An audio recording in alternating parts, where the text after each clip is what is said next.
Congressman Lee Zeldin, Republican from New York, is with us. Congressman, we're holding that on the screen.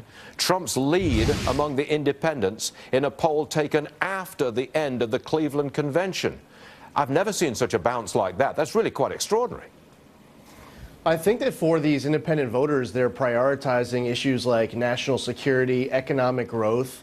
They're connecting more with Mr. Trump's message over Secretary Clinton. It makes a lot of sense to me because, as the Democrats focus on these fringe issues, these wedge issues, trying to change the topic because they don't want to talk about national security and economic growth, they're starting to appear more and more out of touch with these independents prioritizing those other two issues.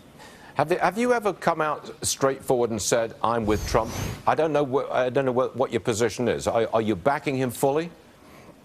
Yeah, I endorsed Mr. Trump about 2.5 months ago, and I sure hope that he wins and wins big in November, not just for the next 4 years of our country, but for the next 40 years of our Supreme Court. And for those who are waiting for another Republican to magically emerge as an option, even if you don't agree with Trump on everything, he's a lot better than Hillary Clinton. That's the message. We need to unify the whole party behind him. Now, I just want to bring this up with you. One of those leaked emails sent to Debbie Wasserman Schultz related to Bernie Sanders' religious beliefs. In part, that email reads like this: "My Southern Baptist peeps would draw a big difference between a Jew and an atheist.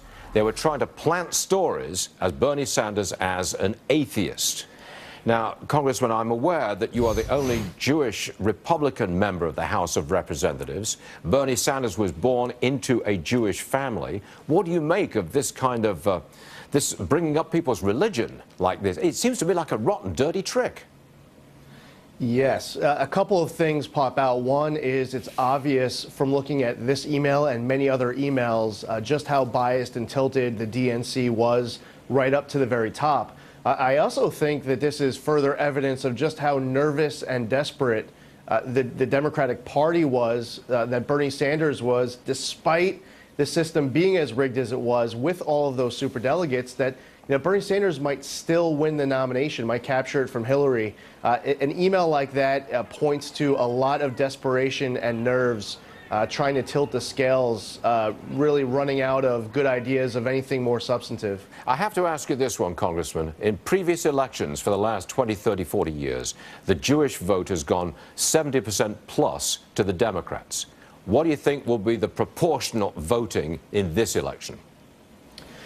It's a really good question. I think that the next 3.5 months will certainly help give me a little bit more clarity on it. Right now, I think we're somewhere in that 30 to 37% range. Now, in 2012, Mitt Romney got about 1/3 of the vote.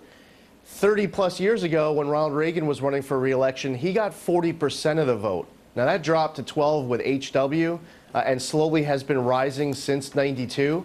I don't know what's going to happen come November, but what I will say is that this president's foreign policy, which in many respects Hillary Clinton is just going to look to continue as a third term, is one that has growing daylight between the U.S. and Israel. It's one that resulted in an Iran nuclear deal. And I think for the American public, for Jewish voters, seeing the rising BDS movement on college campuses around this country, there's a real opportunity for Mr. Trump, if he goes after it, to get up as close to 40 as we saw with Reagan in the 80s. Congressman Lee Zeldin, thank you very much for addressing the question head on. We appreciate that, Congressman. Thanks very much. Thank you. Yes, sir.